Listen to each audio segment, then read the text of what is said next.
There's nothing in the world more powerful than a good story.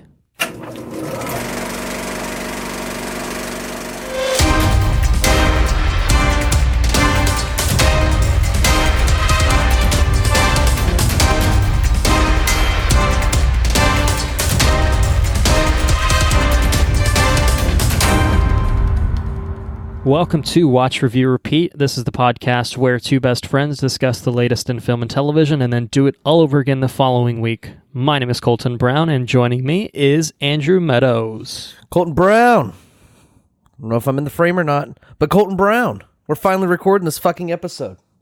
And I could not be more excited. And we're doing it stone cold sober, too. I'm drinking water with lemon. And I'm drinking coffee. It's no wine bag, unfortunately, but we're recording a little bit earlier in the day, and I felt, in the interest of not putting a big damper on my whole day, I didn't want to spend the whole day drunk. So, we're sobering up to talk about Game of Thrones season 8, and I think sobering is probably the best word to use when you talk about Game of Thrones season 8, isn't it? Yeah, it's the best. So yes, we are finally here talking about Game of Thrones Season 8. On behalf of Andrew and myself, I want to apologize for the delay in getting our Game of Thrones coverage completed. But we're here. We're here to do it. We're over a month later probably than anticipated. But as I was telling Andrew before we started recording, I would bet a lot of money that if Season 8 had turned out a little bit more satisfactory, that we probably would have had this done a lot earlier. And so it's really been as simple as us finding the motivation to finish the series, finding the time to sit down and record, and lo and behold, here we are.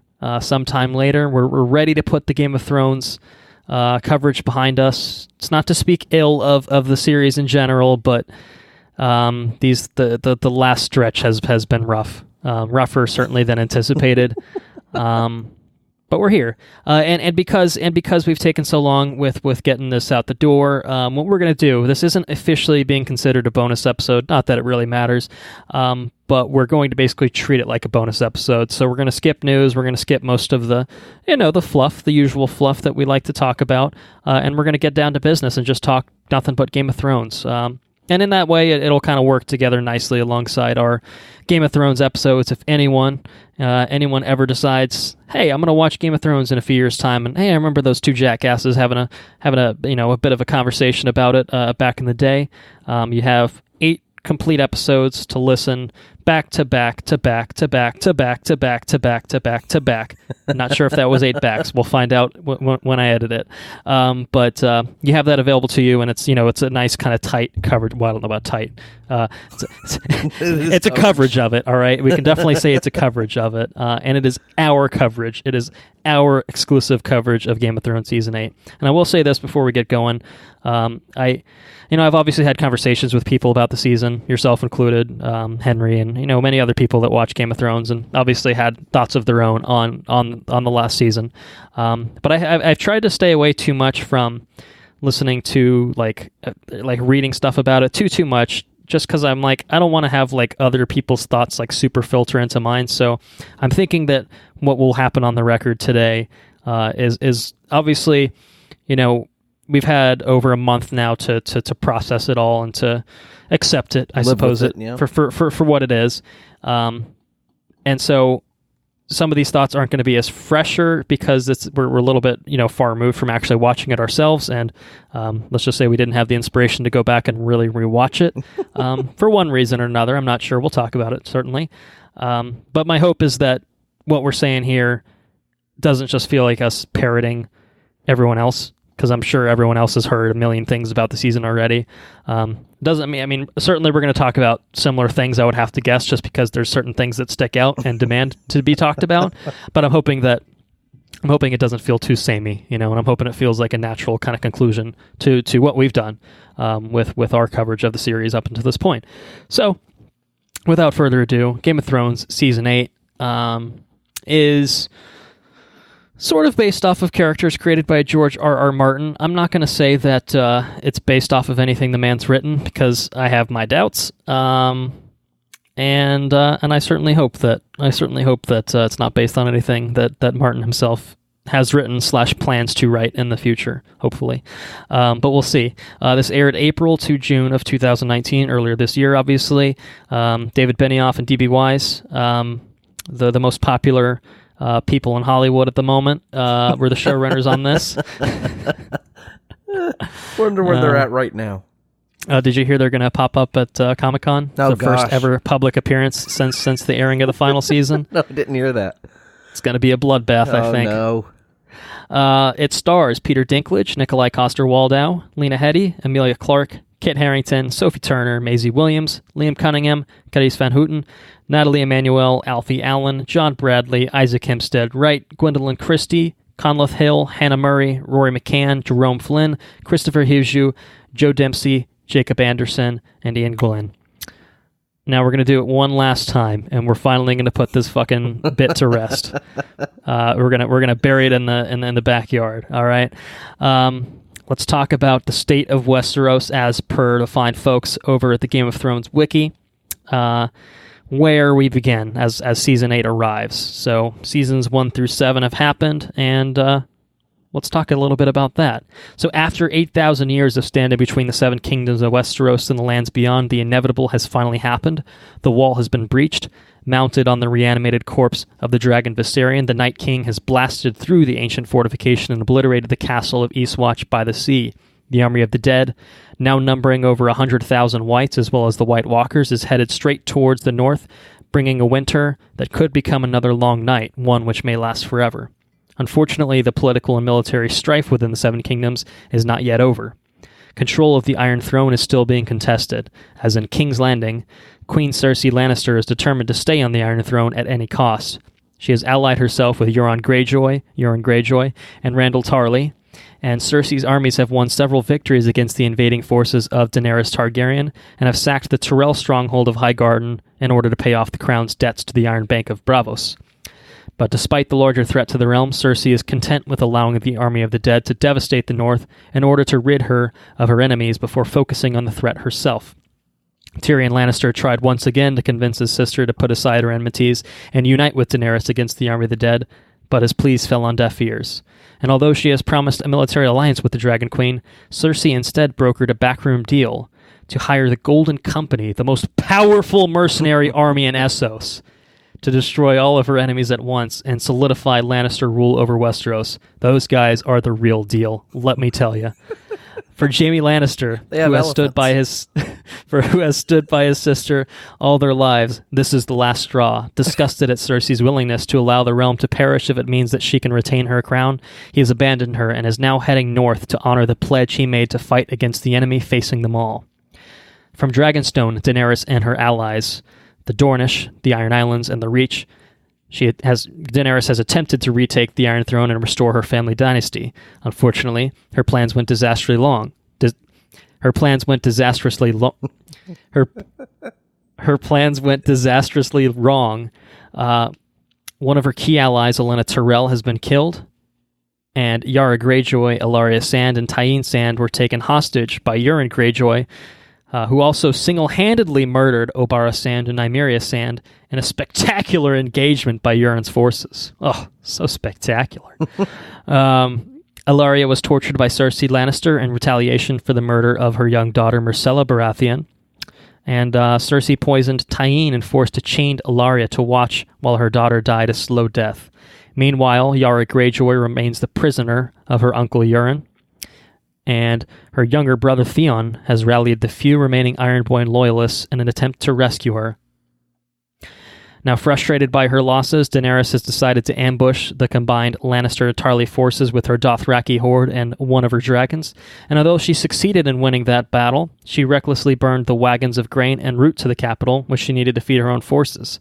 After the battle, Daenerys gave the remaining Lannister and Tarly soldiers a choice: bend the knee and join in her goal to make the world a better place than we found it, or death. Death. It's fucking some metal shit right there, dude. Join or die. Lord Randall Tarly and his son Dickon, had to get Dickon in there, chose death and stated the refusal to bend the knee. Well, she executed them via dragonfire. So pretty hardcore, very metal as well, I must say. Death and fire. This development alarms Tyrion and Varys, who remember the actions of Daenerys' father, the Mad King, and discuss her decision to burn the Tarleys. Tyrion stated that Daenerys is not her father and never will be with the right counsel, but Varys responds that he must find a way to make her listen. Up in the north, Jon Snow, chosen as the king in the north by his compatriots, has sought out an alliance with Daenerys to aid him in the coming war against the army of the dead, the Great War. Through the combined efforts of Daenerys' remaining allies, as well as the Brotherhood without banners, Jon captured a white and presented it before Cersei in order to prove the existence of the army of the dead. And, unfortunately, Daenerys lost Viserion in the process of securing this white. But during this alliance between Jon and Dany, a romantic attraction has developed, and they have since consummated their relationship. Oh, so sexy. So sexy, so scandalous. What does it mean? At Winterfell, the North saw the return of the two Stark siblings who were once believed to be dead, Arya Stark and Bran Stark, who has now become the Three-Eyed Raven. And despite the schemes of Peter Baelish to drive the Starks apart, and seize power and his own bid to take the Iron Throne, Baelish was exposed as the true architect. See, he's dead now, so I don't know if I would have naturally been able to bring it in at any point, so I had to get it on the record there. That's it. Baelish was exposed as the true architect of the deaths of Jon Arryn and Lysa Arryn, and the War of the Five Kings, and as such he was executed for his crimes on the order of Sansa Stark, bringing an end to his schemes once and for all. Through his power of greensight, Bran previously discovered that his half-brother Jon Snow was, in fact, the son of Rhaegar Targaryen and Lyanna Stark. Ooh. But this revelation was only part of the truth. When Samwell Tarly decided to leave his studies at the Citadel and go to Winterfell to return to Jon's side, Sam told Bran that Rhaegar had his marriage to Elia Martell annulled by the High Septon so that he could marry Lyanna Stark. Bran confirmed their wedding via greensight and discovered that Jon was born Aegon Targaryen, meaning that Jon is not only legitimate, but is also the true heir to the Targaryen dynasty and an heir to the Iron Throne ahead of Daenerys herself, which may or may not have consequences for their newly formed alliance. He doesn't want it. He thinks it might. He doesn't want it. He might not want it, that's true. But, I mean, she might be his queen, you might even say, as well. But we'll just have to find out when we talk about what happens in Season 8. So we are going to talk at length about what happens in Season 8. We're going to do a full spoiler coverage. But first of all, we're going to do non-spoilers, and I think it's safe to say that people probably have a good sense of how we felt about the season because we've basically more or less alluded to it in many regular episodes. I know in Season 7 I kind of started treating it as a Season 8 review and started talking about how, like, wow, really, they really fucked it 2 seasons in a row, didn't they? So this is not going to come as a surprise to anyone, but at long last, we got to say it. We got to finally put it on the record and tell people how we felt about Season 8. And so I will let you begin. How did you feel about Game of Thrones Season 8? I didn't feel good. I did not feel good about it. All right. Do you want to expand on that? That they didn't. I think they forgot who they were writing. Well, that implies there was writing to be that was done in the first place. Yeah, exactly. So writing to be done. Yeah, it just didn't. It's like these characters on the screen were different characters throughout the entirety of the season. There's the zombie apocalypse was really just I don't know, man. I don't know. I just didn't like this whole thing. I didn't like the whole thing. I'm not good at leading this discussion because there's a lot that I did not like. Well, we'll get into it. We'll get into it in some full detail in a bit. I will agree with you and say that I was not a fan of Game of Thrones Season 8, to say the least. It is, in my opinion, and I'm willing to say yours as well, without a doubt, the worst season of Game of Thrones ever created. And one for me the only one for me, I think, that I would say is outright bad. This season, bad. in large part, is actually outright terrible for one reason or another. And I think that although there is some good to be found probably early on, there's a specific moment in the season where I thought, oh no. And I was worried because I was just like, I don't know if it's going to recover from this. I'll give it the benefit of the doubt. And it only got worse. And it got progressively worse. Yeah. Until it hit to the finale, and then it hit rock bottom, you know? And so it's a shame. I think is what it is. Like, no one expected this to be bad. I think maybe you could point to a case of inflated expectations walking in the door, and certainly now having revisited season 7, you could certainly see that there were probably red flags planted all over in terms of the quality of the writing, in terms of the characterization, falling off a cliff here and there, or being very accelerated or rushed, any number of things. But I really, I don't think anyone expected this. And I'm sure there are people out there that were totally content with this. But what I have looked at from just general responses, without getting too specific, it's clear to me that most people were disappointed in some respect with how this season progressed. And, again, lots of lofty expectations, I would be willing to bet. But I just don't think anyone was ready for this, because it betrays a lot about what the series had seemingly built up to this point, in terms of major plot movements. I would say probably also in terms of characterizations, and none of it feels satisfying. And it's not even like a case of this didn't go the way I wanted it to. I don't think it's that much. Like, I think that the broad strokes here could have been fine if they had been given the proper time to allow them to work, to allow them to proceed in any sort of manner that would have made any sort of logical sense, as opposed to just they have to go back things happening seasons. For no real reason. Right. You got to go back several seasons and lay the foundation for. And it's clear that if this was in fact what they wanted to do, if this is how they wanted to conclude the series, as I think D&D have claimed in their after the episodes, like, whoa, we knew this was coming for a long time. I was like, well, you did a piss poor job of laying the tracks for that, didn't you? And I think that's what's frustrating. Like, it's like they knew the expectations were sky high. D&D, Benioff and Wise, who I'm talking about here, and it's like, instead of trying to meet them, they just their goal was subversion. Let's subvert all the expectations, not by making anything genuinely surprising, but by making the worst thing possible, the one thing people didn't prepare themselves for. People were like, I'm expecting to lose lots of characters that I love. And I don't know who's going to die. I don't know who's going to sit on the Iron Throne. I don't know anything about that. And so I kind of, understand that you're not going to satisfy everyone's expectations, but by creating something that is just so poorly managed and so poorly executed, generally speaking, they've just pissed everyone off, I feel, more than anything else. At least everyone I've spoken to is not a fan. Right, and that's what's kind of genuinely interesting to me in some ways, is like, I, in spite of my grievances with past seasons of Game of Thrones, I've always enjoyed it. Like, even season 7 when it came out, I enjoyed it, maybe because I was expecting season 8 to really stick the landing.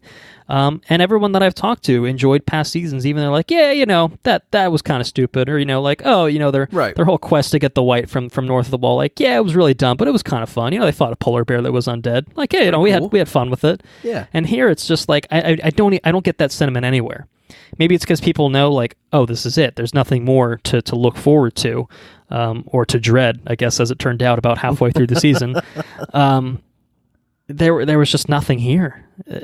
Like, everything here was just genuinely baffling in terms of how they went about accomplishing the things they wanted to accomplish. Which, again, if they wanted to get to these points, there were ways of doing it. I have narrative frustrations in terms of, again, I think probably where it took the characters, which I didn't feel really gelled, but I could have accepted it if it had been written in a way that I could have been convinced that that's how things would have played out. Here, it really just never felt like that. It all felt so half-assed, so rushed, as a result, it's probably one of the most disappointing things I've seen on television in a long time. I think it is a long time. It is better than True Detective season 2. Marginally. Like, but the fact that that's probably the closest comparison point you could think of kind of speaks volumes, doesn't it? Like, yeah, absolutely, it's terrible. Like that is kind of what comes to mind. Is you're like, wow. I mean, like, of all the HBO shows that I thought that they would try to emulate, True Detective, season 1 to season 2 gap was not the direction I expected for this show. So it's a bold choice, mind you. It's absolutely a bold choice. Hey, you remember that show, True Detective? Let's do that. You know what? That's a real good idea. Let's do it. Let's just fucking drive this ship right into the fucking ground. I think HBO was feeling a bit apoplectic about Game of Thrones at this point. So it's a little True Detective season 2 reference for the 3 people that remember that and remember Vince Vaughn's excellent performance in that show. Never do anything out of hunger. Not even eat. Shit, that was a terrible show. Yes, it was. Let's never speak of it again on this podcast. Still got to watch season 3 though, which apparently is pretty all right from what I understand. But I didn't even know season 3 came out. Yeah, it came out a little while back. Anyway, Game of Thrones, season 8. I kind of said some things. Do you have any other things you'd like to say on it? No, it's just real bad. It's real bad. Season It's real bad. Yeah. It's disappointing. The one thing I will say, I will give credit where some credit is due, and that is the performances in this particular season. I think are top notch. I think, and in interesting places as well. So, I know that I myself have given Emilia Clarke shit on this podcast in the past for, I think, being fine as Dany, but not amazing. I thought this was her best performance by far. I thought she was legitimately fantastic in this, which is interesting, just given her storyline and what she was given to work with. It's absolutely fascinating to me. But and Kit Harington as well, who I think isn't. I don't know that he has a ton of range as an actor, but I thought he was legitimately really good in this season. Yeah. And everyone else, for the most part, characteristically, I think good performances from your Peter Dinklages. Lena Headey was owning that glass of wine that she was holding this entire season. She was crushing it up there. But I think that the characters had a little bit more to chew on in terms of at least plot developments, even if it was extremely accelerated. I really feel like they gave it their all, and so I think most of all, the show was fine too. Technically, it was fine, except that there's one lighting conditions aside and such. There's one fucking thing, but. But yes, I agree. Like they really kind of framed this to be like 6 mini movies, and it didn't quite live up to that, I wouldn't say, but certainly the spectacle remained there. Even if it was dumb as shit, even if it was sometimes impossible to see and such, when it was there, I think it was still on a technical level really well executed, and I feel like everyone involved, except for perhaps a certain 2 people, really gave it their all, and unfortunately, those certain 2 people were the head honchos, and I think that there was probably a bit of a drip down effect when they turned in some half-assed bullshit scripts, and who's there to tell them no? You know what I mean? So everyone did what they could to salvage this. It's like I think it's worse. It's probably worse than the Star Wars prequels, but I think it's kind of the similar situation where George turned in his first drafts, and that's what they filmed, and no one was there to tell him no, and no one was there to tell D&D no. Even HBO probably should have had the tenacity to just step in and be like, actually, this is incredibly unsatisfying. We will not let you film this. Like, an intervention should have been staged at some point. I don't know how it would have happened. I don't know who would have done it, but it really needed to happen, and it's unfortunate that it was allowed to transpire in this particular manner. But here we are. We've had time. Well, I'll say this. Some people just accept Game of Thrones for what it is, but not us. We'll just sit here and bitch about it endlessly, and we're going to get into it even more.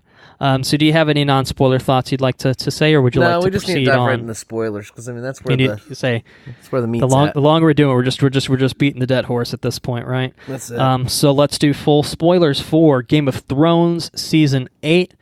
We're gonna handle this a little bit differently. What we're gonna do, because it's only 6 episodes, is we're gonna take a little jaunt through season 8, episode by episode.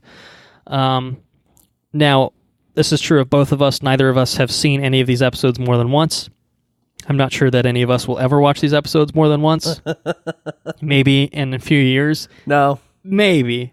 No. I don't know. And the sad thing is, like, I was like, oh man, I'm gonna go in day 1 on a 4K box set, like, be so legit. I don't think I want that anymore. I don't want it, is what I'm saying. Shit. Alas, let's go to the beginning. Episode 1, Winterfell.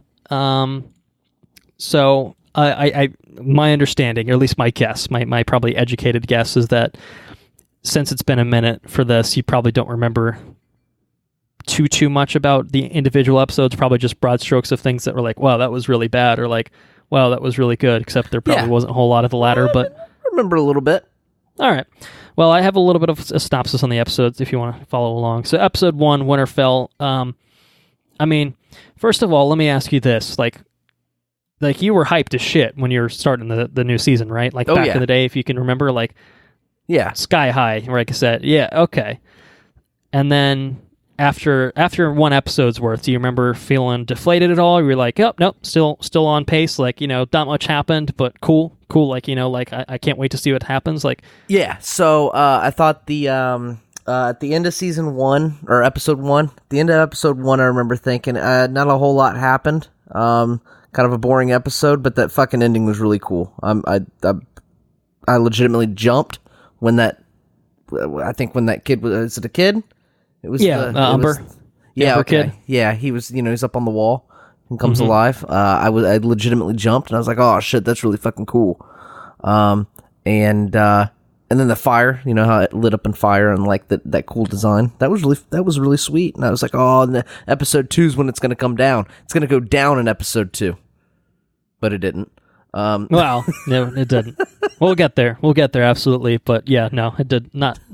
Well, we'll have some stuff to say on episode 2. At least I will. Yeah. But episode 1, yeah, the way it ends with the Night King's warning at the last hearth with the Umber kid, turning into a white. Like, yeah, it's like it really was like a big setup episode, I guess. Like, kind of again putting people on the map where they needed to be. So I think probably the biggest thing is Dany finally arriving into Winterfell with Jon, and kind of she has this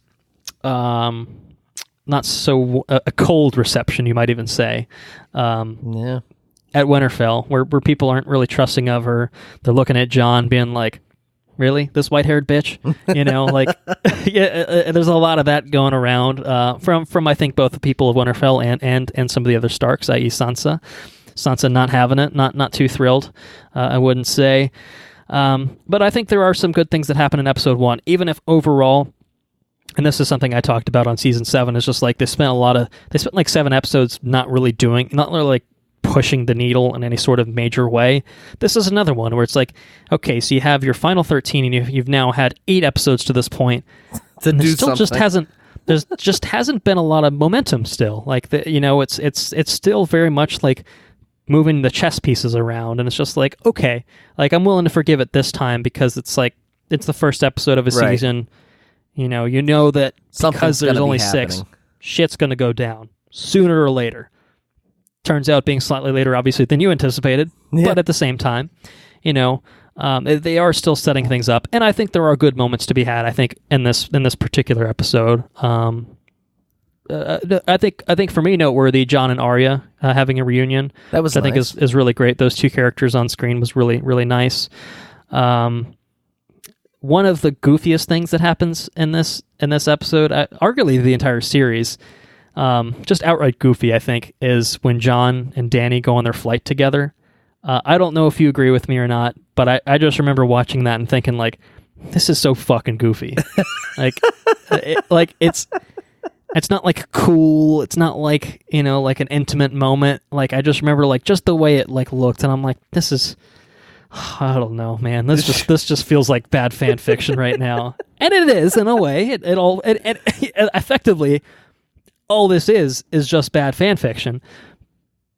But man, that did not work for me at all. No. I mean, like, it's fine. Like, John riding a dragon's like, okay, I guess whatever. But like, I don't know. If you told me that like five years ago, I'd kind of just been like, I don't know if I want that. I don't want it. That's what I'm saying again. I mean, I don't mind. I don't necessarily mind him riding a dragon. It's just the way they framed the whole thing. Yeah, I don't know. It just I think maybe it was the execution of it for me that was just kind of like, all right, I guess. I don't know. But there are some other things that happen. The Golden Company? You want to talk about the Golden Company? Sure. Didn't have any fucking... We are at full spoilers, so we can talk about their might. So they show up. Yeah, we couldn't get the elephants. They couldn't get the elephants. Like, if you don't want to budget in the fucking war elephants, that's fine. You don't have to fucking reference it. Just don't mention it. You know what I mean? Why do you have to have a line in there that we couldn't bring the elephants? They're too big for the boats. We couldn't afford the CGI. We spent it all on the dragons. That's it. Sorry, Your Grace. Fucking that guy. Guy's such a goober. Anyways, what else happened in that episode? What else happened? Theon mounts a rescue of Yara, his sister. Very good of him. Very noble. Very brave. Theon redemption. Good for him and such. We talked about the warning at Last Hearth. I'd say the only other thing is that. Probably the biggest thing in terms of plot, well, as it turned out, not really, but theoretically one of the biggest things that should have happened in terms of the plot was that Bran, or I guess Sam is the one that actually confirms to Jon, yeah. Your name's not Jon. He says that, Jon, you're Aegon Targaryen, the sixth of his name, No, I don't want it. I don't want it. So yeah, this is the first time that someone, well, Jon finally learns that, hey, I'm the fucking heir to the Iron Throne. And what does that mean? What sort of plot implications could that have? Oh, so many. Or not, as it turns out, but it's fine. It's totally fine. I mean, it kind of has some implications, but not the implications you'd think it would have. Just causes a wrench in this relationship. But either way, it is. Well, you certainly, yeah. He's like, oh shit, maybe I shouldn't fuck my aunt anymore. I don't know. It's a little skeevy for me. I know the Targaryens typically go for that sort of thing, but I don't know. I'm not digging it, dog. Not digging it. So yeah, that's basically episode 1, Winterfell. Bland ass name, bland ass episode. Not a bad one though. Just kind of a nothing episode. Table setter. A promise of things to come. And, well... We'll get to episode 2. Episode 2 comes along, A Night of the Seven Kingdoms. And for my money, I really like this episode. You really like this episode? I mean, it's not like my favorite in the entire series or anything like that. I'd say the biggest disappointment I have with episode 2 is that it's another table setter. Yeah, that's what I was... Yeah, that's it. Like, that's probably the only thing where it's kind of like, hey... You guys know you have 6 episodes to play with, right? and so you have 9 of 13 episodes that are basically just table setting. It's just like, really all right, just we've had a little bit of spectacle like splashed in here and there, but like this, I think my problem is that this episode should have been the same episode as episode 1, either slightly extended or condensed in some respects. Add half an hour to episode 1 or 20 minutes to episode 1. Yeah, I think you could have accomplished that. Yeah, I agree with that. Because it would have given you more time to play with certain other things later in the series that probably should have been expanded upon, or at least given more time to breathe, something like that, Yeah. Mm-hmm. So, but I think in terms of what it does happen in the episode, I think there are some really good moments in the episode. I think it's really cool to see Jaime up in Winterfell, kind of with the northern cast of characters and stuff like that, away from his usual, band that he's with, and to see him kind of seemingly contrite and saying like, hey, I know Cersei's a bit of a cunt, but I'm not all the time, I want to fight, like, you know, like I want to stick and I want to honor my word and you know, fight against the dead. And I'm like, yeah, that's cool. Jaime's redemption back on the board, baby. Took, you know, they had it going for about three seasons there, and then they're like, actually, you know what? Fuck all that. And they spent another 4 seasons pissing all over that. And then now they're like, oh yeah, that was a good idea. Yeah, we should have done that all along. And so they brought it back. And then here you are, and you're like, oh, okay, you know, they're doing it. Cool. It's cool. It's cool. You know, and you get him with Brienne coming to his defense and saying like, hey, yeah, maybe don't kill him. You know, he's only got one hand, but that's good enough. He can use the other hand. He's fine. Yeah. And I think there's some other interesting things that happen in the episode. We get like a little moment between Jaime and Bran and the Godswood, you know, just kind of probably the first time they've been on screen since, you know, The Things I Do for Love, all the way back in the pilot. You know, like that's a cool, like full circle kind of like moment where like, oh, cool, you know, like we know this is the final season and now we're getting kind of the reunion of some characters that I don't know if we'd ever thought we'd see them together again, but it's interesting to have them and, you know, have these characters in such different places where Bran is, well, who knows what the fuck's going on with Bran? He's the Three-Eyed Raven, whatever that means. Still don't know. We'll never find out. A little bit. It's an interesting thing, though. Jamie's crippled now. You know, he's missing his hand. He's missing the thing that you know, made him who he was. Sure. And then Bran's missing. Well, his legs don't work. But they're different. It's cool to see how the contrast of the changes of those characters. Yeah, and it's not like Bran is like super pissed off at like Jaime, like I can't believe you pushed me out the window when I was a kid or whatever. He's just like, yeah, you know, whatever, shit happens, yo. Well, he acts like he does in every other time he's on screen. He just stares off into the distance. If you didn't push me out the window, I would not be the Three-Eyed Raven. I like butterflies. I'm leaving now. Ravens. I'm the Three-Eyed Raven. What's it mean? I don't know what that means. Oh. I'm going to leave now. So it's unbearable. It's bad. Bran, definitely the best character. Definitely the most well-written character in this. It's such a good story, I gotta say. Bran definitely has it's an incredible story, really, in a way. Jesus. What has happened? There's a little testiness between Daenerys and Sansa. A little spice. A little bit. Yeah. You know, seems like a little bit of shade being thrown back and forth. Mm-hmm. You know, Sansa's like, yeah, you know, Jon's a bit of an idiot, and also I'm Queen of the North, bitch. Don't touch it. You know, like that's kind of she's planting the flag. She's like, I like your hair and how it's braided, but also I'm fucking queen, bitch.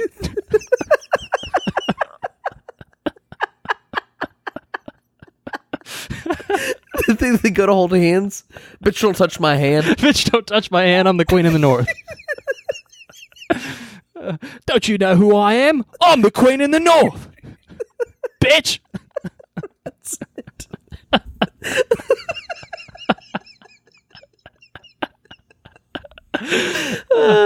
Some spice. It is spicy. For sure. But I think the biggest thing, what I like the conclusion of this episode is something I really liked, and absolutely could have just been stapled on to the end of episode 1. I agree with that wholeheartedly. Is that there are a few things that happen. What I really liked the fucking gaggle of characters that were like just drinking in the room together and like having a grand old time. Was it like Tormund, Davos, Jaime, Brienne, Tyrion? Yeah, like they're all just that was the highlight of the whole show. And they're all just like sitting there like, we're all gonna fucking die tomorrow. But it's okay. You know, we've got each other's company for now. And, you know, and then the actual knighting, you know, Jaime's just like, fuck it, I'll make you a knight, Brienne. Fuck it. You know? It was like really for awesome. Her character was a great moment. For Jaime not being a shitbag and everyone else kind of just taking it in, and even Tormund, who obviously has been vying for Brienne's affections for so long, like he's just fucking happy for her, man. Like Tormund's just a good dude, man. He's just a good dude. Good. You know why they call him Giant Spain? It's some giant's milk from the teats. Is that where it comes from? Giant, yeah, that's exactly where it comes from. It sucked from her teeth for 4 months. Like that's all legitimately just really fun. I was think good. Pod croons a little tune for everyone. Like, yeah, it was like that was fun. I enjoyed that. Like a real calm before the storm situation. They're out there drinking good, on the good character moments. And you got the old fucks up there with Arya, and she's like, I don't want to spend my last night doing this. So she goes and has a little tryst with old Gendry. Yeah. Jumps his bones a bit, and he's like, all right, okay. All about it. And then, but everything's aren't so great. So John, the everlasting dumbass that he is, decides to tell Dany, "You're still my queen, but I'm also the king." Something like that. Bitch. So he tells, my sister's the queen, and I'm the fucking king, but you're my queen. "You are my queen." He was all fucked up when he did it too, wasn't he? Yeah. Well, because he had been like very aloof throughout the episode. Like Dany is just like, "Hey, how's it going?" He's just like, "I don't want it," and he just turns away and looks, walks the other direction. But he tells Dany, like, "Hey, I'm your nephew." So there's that. So that little nugget of information for you. And then she kind of recoils at it. She's like, "Fuck me. What does that mean?" And then he's just like, "I don't want it." So that's pretty much what happens. So, it sets off a conflict of sorts, you would think, of, hey, this is Dany's probably first legitimate threat to, her claim on the Iron Throne. Mm-hmm. And it's from the man that she loves. She's loved for such a long time. I don't know how long. It's probably been only a few days, because who fucking knows in this show? Who knows? But they're madly in love, obviously, so it's fine. We get it. And that brings us to The Long Night, Episode 3. The episode that was filmed with the covers over the camera lens, so that you just can't see anything. It's literally just 90 minutes of blackness with some dialogue. It's the darkest thing I've ever seen on TV. I still haven't looked at it on my TV in the bedroom, because I'm really genuinely curious. The OLED, see if it pops a little bit more, maybe. Yeah, see if there's some really hidden contrast in there. But it's exactly what it would be. It would be hidden contrast. I feel like it's a poor decision. If it does look better on that TV than any other TV on the face of the earth, I feel like that's a poor way to like light your show. I think. Well, the one so obviously what we're talking about. Anyone that's seen the episode probably felt the same way. Where like, I cannot see shit, Captain, because it was so fucking dark. It was almost impossible to see anything of note happening. It was just like, and I get it. It takes place at night. I'm not saying that it should have taken place in broad daylight, but there are ways to light up night sequences in a way that you can see something happening, and people have been like, well, you just fix the settings on your TV. I'm sorry, if I have to fix the settings on my TV and artificially inflate the brightness, up to its max settings, something's a bit fucked. And all it's going to do is just wash out the image anyway, fuck off. The cinematographer was like, I shot it exactly the way I wanted to. I'm like, well, then you fucking suck at your job. I don't know what to tell you. Right. That's the guy that said everybody's settings are wrong, right? Yeah, it's just like, I mean, you might have had it optimized for something, but it wasn't for everyone's TVs. And I think also part of the problem is the bit rate on the HBO streaming stuff is dog shit to begin with. Yeah, that doesn't help. It just compresses everything. So it's just super compressed, and you have a bunch of crushed blacks, and it's just horrible. It's a horrible, horrible way to watch anything. I am legitimately curious I'm sure if you had like a direct source, like a Blu-ray or a 4K, version of that, it would probably look better. The colors would probably look better, but I still think it would be too dark. I wouldn't be surprised if they artificially brighten it up for a home release. Wouldn't be surprised anyway, but I don't know if I'll find out, because that would require me to purchase it, wouldn't it? Huh. So yes, technical grievances aside, of which there are many, because who fucking knows what happened in this shit? I couldn't tell you because I couldn't see anything. But there was a really cool thing that happened as a result of all the darkness.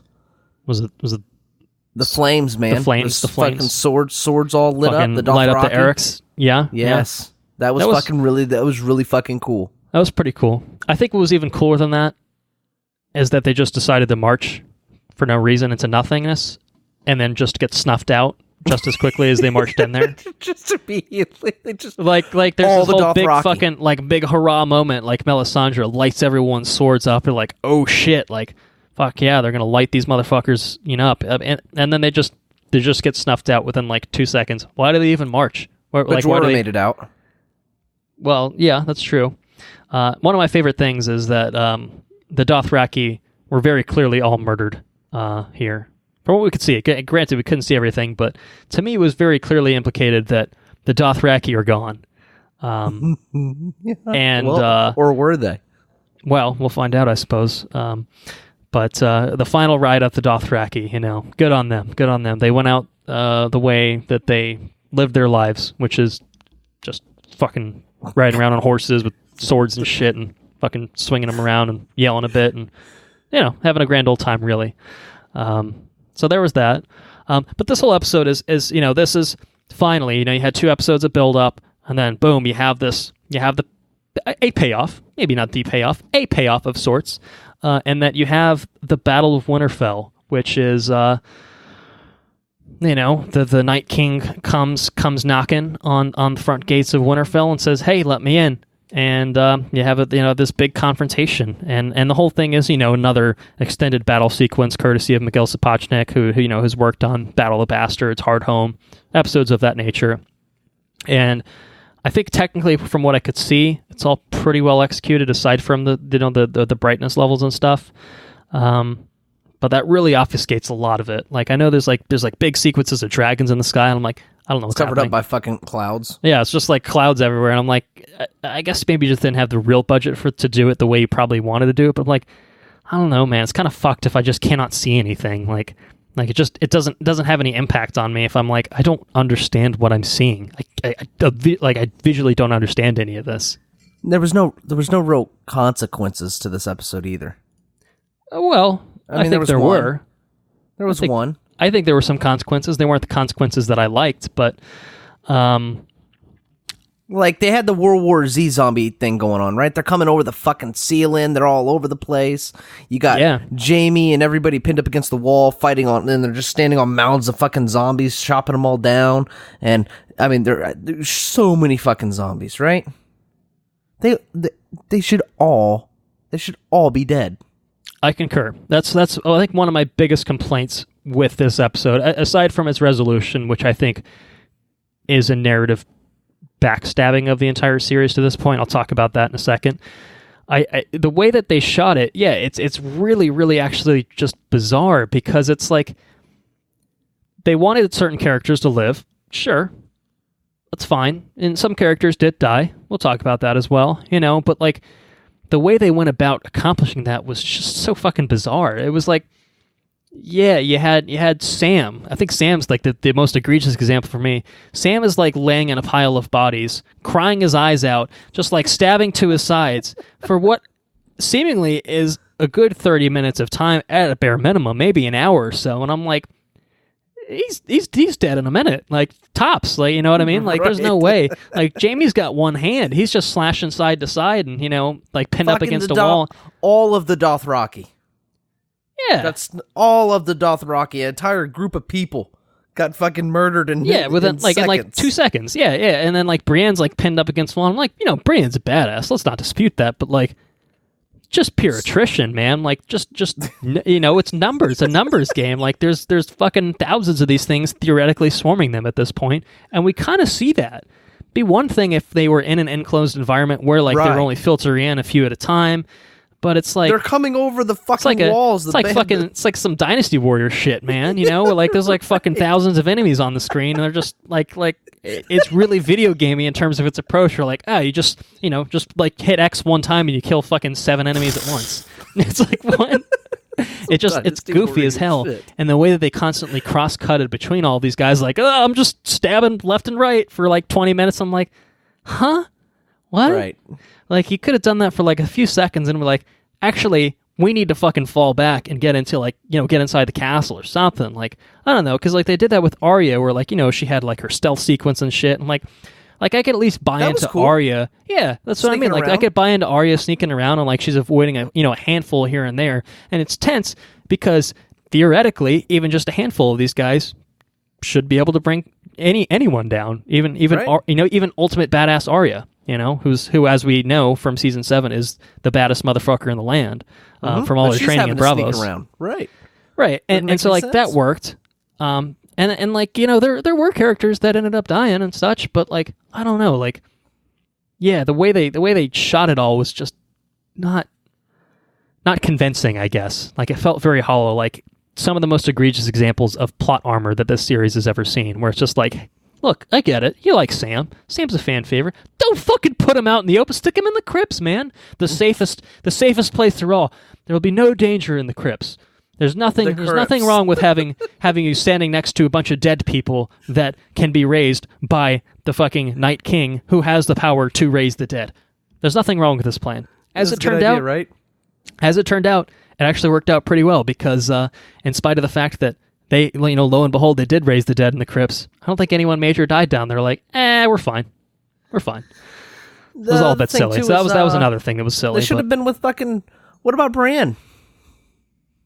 What about him? He's just sitting there. chilling. He's just chilling. I'm going to be guarded by Theon. That's cool. And then... having a Excuse me, he's conversation. got Alice Karstark with him as well. I'll have you know. I'm going to go now. Go where? What are you doing? What? What are you doing for the entirety of the episode? I think my go favorite now. thing about that is that there's no payoff to it at all. No. He just Like it's wouldn't like fly one of around. those things where we're just like, oh, is he like, what's he doing? Is he like summoning an army from somewhere? Like what? Is it going to be like a Return of the King, like Army of the Dead? I guess that Army of the Dead situation where like you're like, what's he doing? Like Bran's he's got something in his bag of tricks. Surely he's a badass, right? He's gonna pull something out. The Children of the Forest. What's they're back, yeah. baby. They're coming back. Something, or Benjamin just- Stark's back again. He just you wanted know? to fucking fly around in the bird. It's just like I'm just gonna be a birdie. Look at me, guys. I'm a birdie.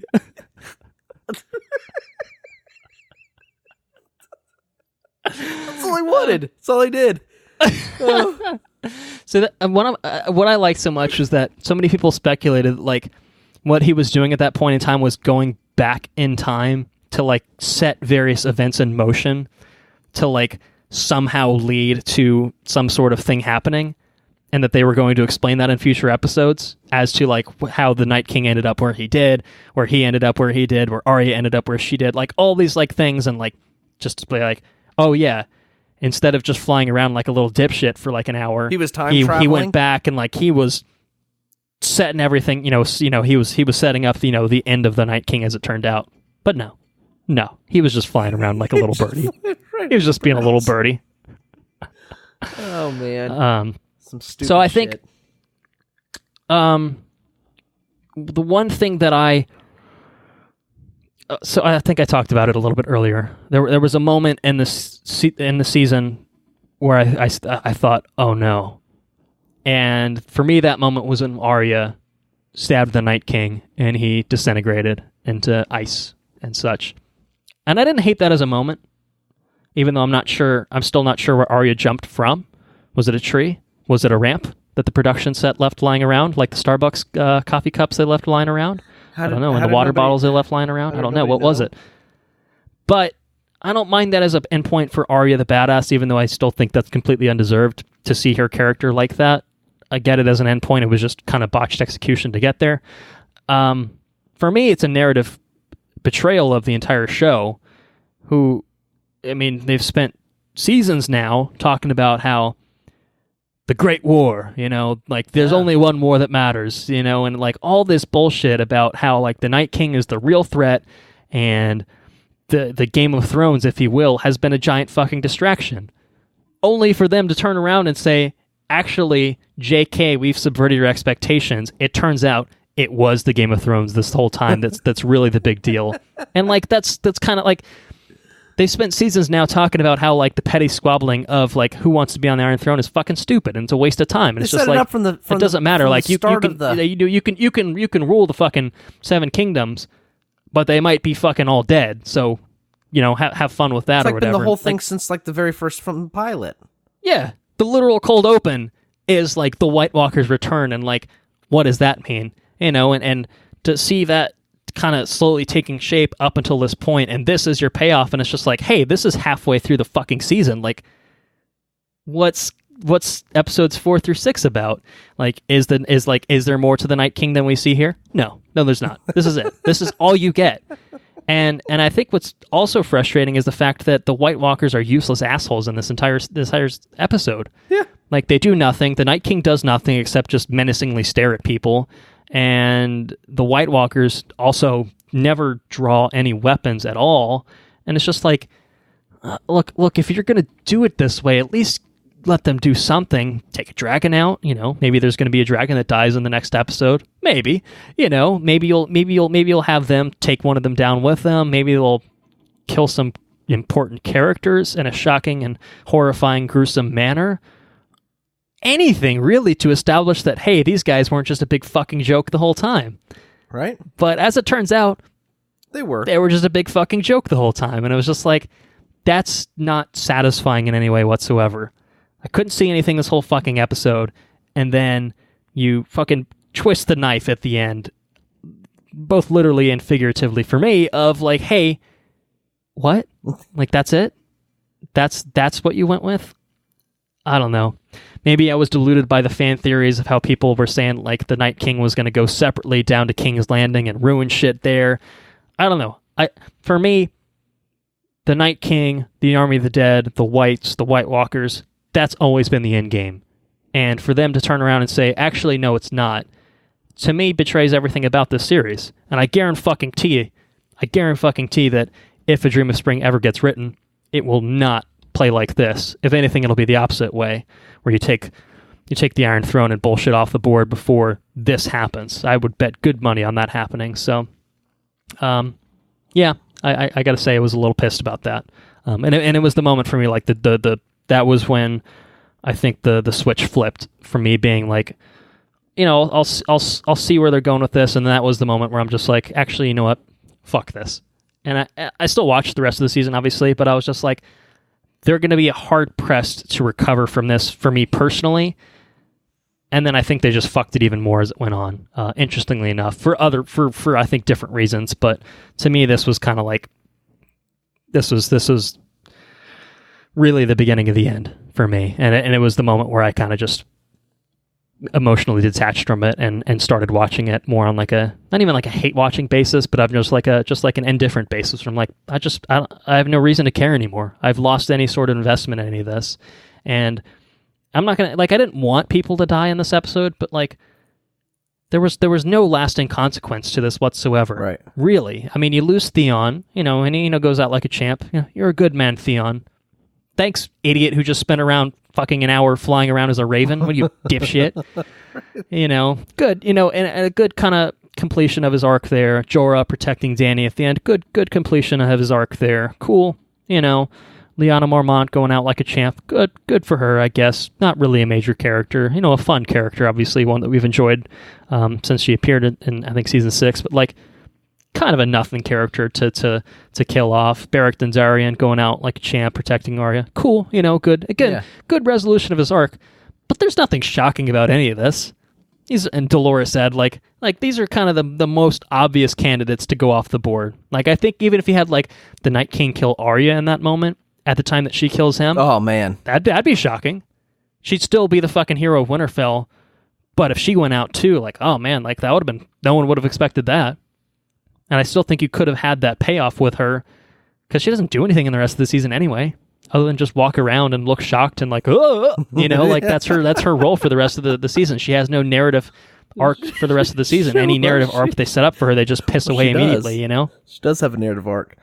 All right, well, I guess we'll talk about it. We'll talk about it. Is it one that gets pissed away immediately? Is that what we're talking about? It's the one that you predicted. Okay. It's not really a narrative arc. All right. The end of her story on Game of Thrones. You predicted it. You called it. I'm pretty sure you predicted it anyways. Okay. All right. Well, I guess we'll get there. But anyway, this could have been the end, and I think it would have been at least a little bit more satisfying. And I don't know. It all felt so safe and so blasé. Like there's nothing here, man. Like I don't know. It was narratively frustrating, I'll say. So anyway, that's what I have on episode 3. I think is that all the deaths? I think that's all the deaths. That's all the deaths. The Dothraki, totally dead. Absolutely, All of them. 100% dead. No way they're coming back. Even the Unsullied got fucked up pretty good, so they should probably be mostly dead too, right? Yeah. Episode 4? Episode 4. The Last of the Stocks. Well, episode 4. Episode 4, some things happens. Everyone's a little bit sad because, a few people died, but everyone's, it's pretty happy, all right, having a little feast action at Winterfell. Good things happening up at that front. And Dany says, hey, could we have some post-war coitus or whatever? And Jon's like, I don't know. I don't think I'm up for that yet. And, Dany's very upset by this, so, as one would be, I suppose. I guess. What else happens in here? John tells the sisters. John tells the sisters and Bran. I guess Bran already knew, but Bran is like, you should tell them. And then they cut away from that fucking moment. Like, that's a pretty important fucking dialogue to write. And they're like, it's too much work. We'll just let you fill in the gaps. Like, that is lazy writing 101. Just being like, we can't be fucked. So that's going to require some sort of effort. We're not going to worry about it. Oh, they do that. I don't think I talked about it. I think it was in episode 1 or 2. They kind of did something similar where Tyrion saunters up to Bran. He's just like, what's your fucking deal, man? And Bran's like, well, it's a long story. And Tyrion's like, I'm going to be here all night. And then it cuts away in like 2 minutes. Tyrion is just talking to Jaime again. Like, was there a conversation where Bran just started talking about it for like a minute? And he's like, actually, I'm going to go fly and be a raven again. Right. And Tyrion's like, I don't know what that means. But okay, I'm going to go have wine with my brother. Goodbye. Like, what happened there? What was that exchange like? What happened? I don't know. This is kind of the same thing. I'm like, hey, what is Sansa and Arya's reactions? That seems like something that's important to know. And, we see what happens when Sansa talks to Tyrion later on or whatever, and Arya's just kind of like, fuck that white-haired bitch, or whatever. But, like, I don't know. Like that seems like a pretty big deal, doesn't it? Yeah, well, we don't get to just kind of sweep under the rug, more or less. So we'll never know. We will never know. Bronn kicks down a door and points a crossbow from fucking nowhere. Surprise, it's me, Bronn, motherfuckers. I guess all the gate guards for Winterfell got killed during the battle, so they're just like, there's no one, there's certainly no one that will be coming up here. We'll be fine. Let everyone win. So Bronn just waltzes in, says, hey, I've got a crossbow, guys. What's up? And they're like, we'll make you Lord of Highgarden. He's like, okay. Yeah. Very good. See you guys. I'm gonna go. I just spent 2 months marching up here because that's theoretically how long it should take, and I'm gonna head back down to King's Landing. See you around. So goofy. Another goofy moment. Just goofy as shit. What else happens? Is this the one where she the Red Priestess walks out into the No, that was the end of episode 3 where she's just like, all right, I've fulfilled my purpose. Goodbye. Yeah, she just walks out and dies. That's another goodbye, death. cruel world. That's it. Another death. What happened? This is the one where, well, I think so. There's there's kind of the fallout of the Battle of Winterfell and the Long Night and all that, and then I think there's some contention about whether Dany should just go ahead and march on King's Landing at this point, and I think Sansa's like, hey, we need to take time and rest, or whatever, and Dany's just like, actually, no, I'm good. And so they start. I think she starts to sail south, and this is the moment where Dany is just swooping around in the air, having a grand old time with her 2 dragons, and no one decides to look down. Apparently, they're just eyes straight ahead, eyes in the boat, baby. So they're just looking straight ahead, and so they all fail to notice that, hey, there's a big fucking fleet right below them, with these massive ballistas on them that defy the laws of physics and shoot at about 700 miles per hour. I don't know. Someone did the math on it. I wish I had in front of me, but so anyway, what happens is Rhaegal, one of her dragons, gets fucking skewered by Euron Greyjoy and his magical cock and all that good stuff. Someone did the math on this. I don't remember what it was, but it would have had to shot out at some ridiculous speed, and it would have had to shoot up 40 miles in the air to have a parabolic arc that would have allowed it to sink back down into the dragon at that very moment in time. So, oh man, hardcore math. It's all fucked. It's all fucked. And it's like... Let the ravens fly across a continent in what, a day? Didn't it take a day for the ravens, or it should have taken a day, or I'm not quite sure how that goes. But remember how fast that raven flew last season? And last season, he flew. I think he teleported. Is what happened. Yeah. So he flew in about 30 seconds. It's only natural that the bolts travel at the same speed. That's true. Yeah, it does. You're right. The logic does check out. I take it all back. It's magic. So anyway, that happens, and I mean, like Danny. It's like every turn they take, they just shit on Danny for no reason, without any sort of like actual reason for it happening. Like I think prior to this, like they have a conversation about like, hey, Euron has his fleet of 1,000 ships that he built out of nothing. That's kind of important to note. And then after the episode, D&D were just like, yeah, Danny just kind of forgot about Euron at this point. I'm like, what? What do you mean? She just had a conversation about it. What are you talking about? Like, it's like they knew that they wanted to kill the dragon, and they wanted to somehow prop up Euron as being still for some reason considered a legitimate threat, even though he's the dumbest fucking character in the world. Like, fuck all this, man. Like, this is the moment for me where I'm like, episode 3, I think I had my issues with, but episode 4 is just like, fuck everything. This is just dog shit. This is going beyond narrative frustrations into just being outright just terribly written and terribly executed across the board. And this is kind of it. I mean, like, none of this makes any sense. How could the people literally have the greatest vantage point from above miss the sight of 1,000 ships below? How? They were on Dragonstone. He was probably somewhere around King's Landing. They're not that far apart from each other. You get a high enough up in the sky, you could probably see King's Landing from a decent distance away. You should be able to see some fucking boats on the, a fucking armada in the bay below you. It's like it's like what? What do you tell? Like, you can't tell me that no one's not going to notice. I mean, that's fucking ridiculous, man. Like, that is absolute bullshit plot contrivances at its worst. It's lazy fucking writing. It's just the laziest, and it's horrible. And then there's the bullshit with Missandei getting captured, and there's just like, fuck all this, man. This is dumb. This is all so dumb. Well, then you're in for a treat for episode 5. Yeah.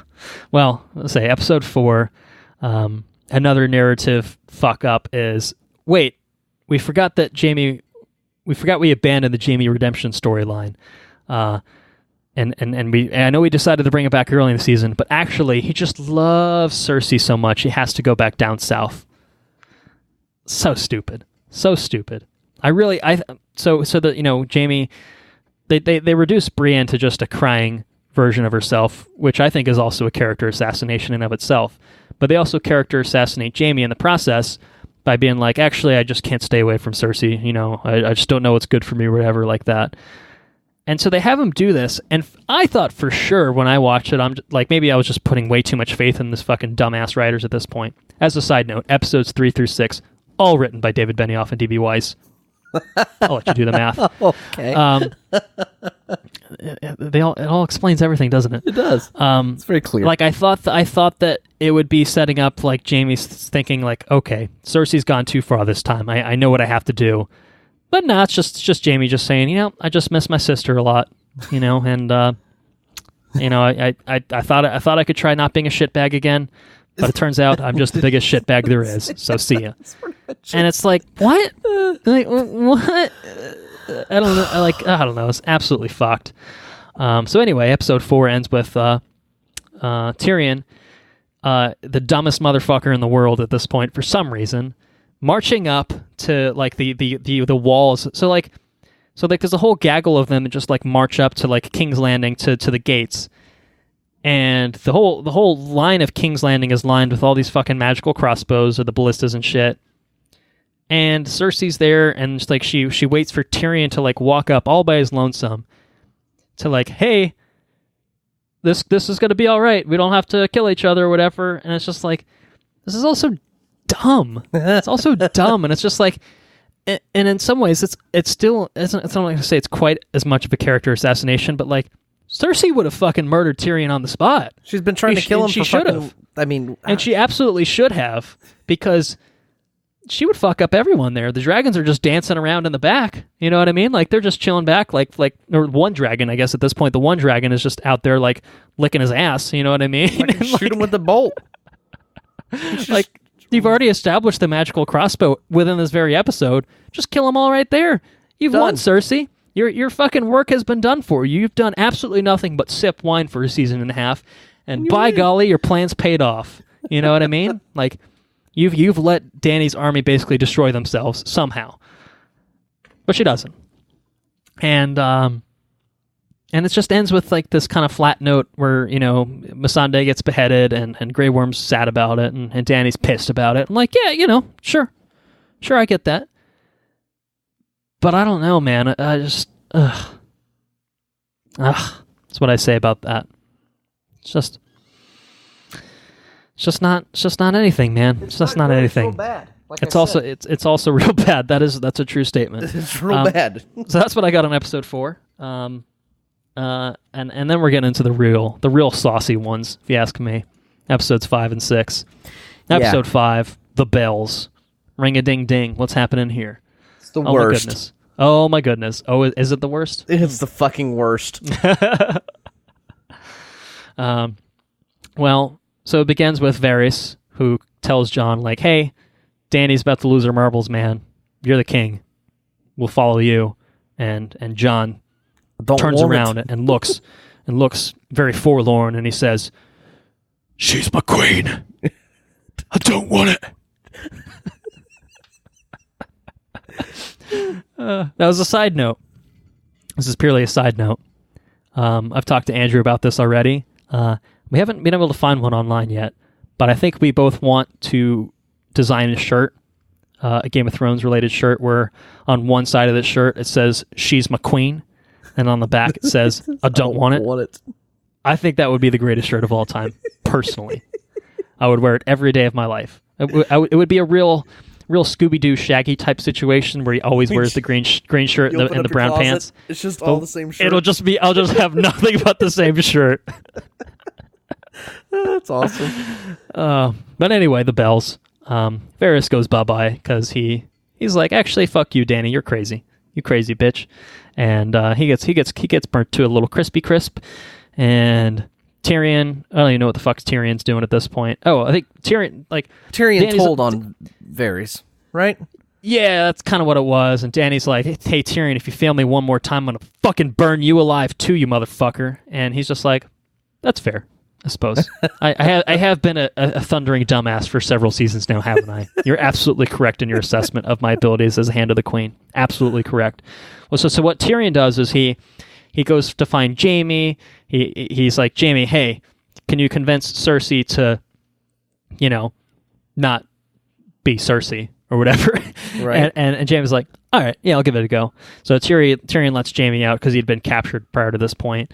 But he also talks to Dany of being like, hey, so you want to take over King's Landing. All right, here's the deal.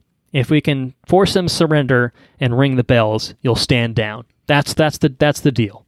Because then they'll acknowledge that you're going to be queen and everything's going to be fine. A-okay.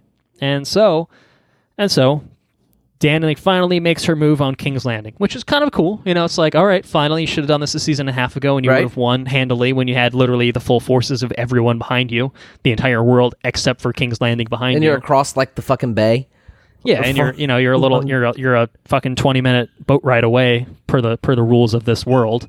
So yeah, so she goes and the crazy thing for me is so they've spent like now a season and a half just dwindling down Dany's base into nothing, right? She's lost the support of she hasn't lost the support, but basically, the Dornish are kind of off the board, the Tyrells are off the board, the Greyjoys are sort of doing, I don't know what they're doing at this point. It's fine. The Greyjoys she's lost 2 dragons. She's got 1 dragon now. She's kind of gotten fucked up. They've spent all this time establishing I don't know, this is a weakened version of Dany's army. And the Dothraki are gone. The Unsullied are dwindled to probably single digit this point. And then she comes to King's Landing and she fucking beats their asses in 12 seconds. And it's just like, really? Also, None of those fucking the crossbows are no longer magical. Right. Yeah, like the dragons have now learned the dodge button. They can hit circle on the controller and they can dodge now.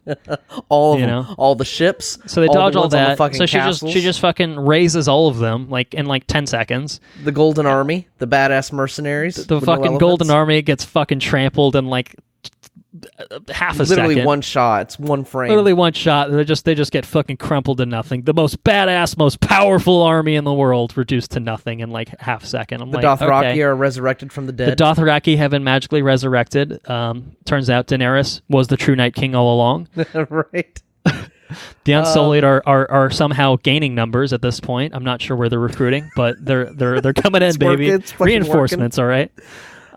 It's all so bullshit. It's just like, did any of you fucking like look at the scripts for any prior episodes? It's like the Dothraki have been snuffed out to nothing, but then they're back, baby. And it's like, okay, all right. What was the other thing? It's fucking stupid. All right. So now they're the Lannisters throw down their arms. They surrender. They do. Yep. But fuck them. Ring a ding ding, ring a ding ding. Time to surrender, baby. And they zoom in on her face. And Dany's just like fucking pissed. Nah. I'm just gonna burn the fucking. She just goes to town and burns everything. But I think my favorite thing about it, not my actual favorite thing about it, but my favorite thing about how fucking stupid this is that she literally just goes side to side burning everything. Absolutely, the fucking everything. She doesn't go to the Red Keep and be like, hey, fuck you, Cersei. I'm going to burn you first. I'm going to burn the city. She just burns everything on her. She mows the lawn as she gets... Mows the lawn. She mows the lawn. She's going in rows as she goes up to the fucking Red Keep. I mean, what the fuck?